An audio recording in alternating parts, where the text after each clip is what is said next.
ako. Ako po si Melanie Rosete, OFW dito sa Taiwan.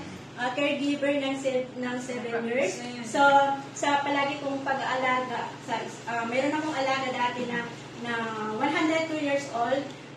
Doon ko nalaman na mayroon akong sakit na hypertension saka high blood. So, nung malaman ko na nagkaroon ako ng sakit na ganun, kasi na ako, may karamdaman ako dati na hindi ko na kaya yung nararamdaman ko. Kaya, ang sabi ko sa amo ko, sir, kasama naman ako sa doktor, sabi ko. Nung pumunta kami, nagpa-check up, at doon ko nalaman na mayroon akong yung high blood, saka mataas yung hypertension ko. So maghapon kami ng boss ko na nagpa-check up.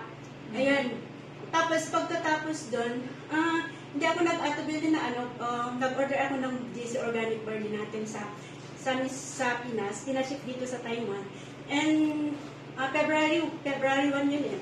After na mag-take ako ng barley ng 2 months, bumalik ako ng April sa doktor.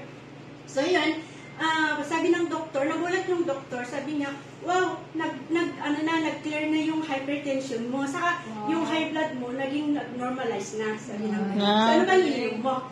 Sabi ng doktor, sir, doc, sabi ko, GC Organic Barley lang naman yung ininom ko. Kasi pinakita ko yung picture ng itong GC Organic Barley. So, sa ngayon, okay na yung hypertension ko, then yung high blood ko nag-normalize na rin. Pero dito sa amo ko ngayon, tapos sa kanya, ayun, nagkaroon ulit ako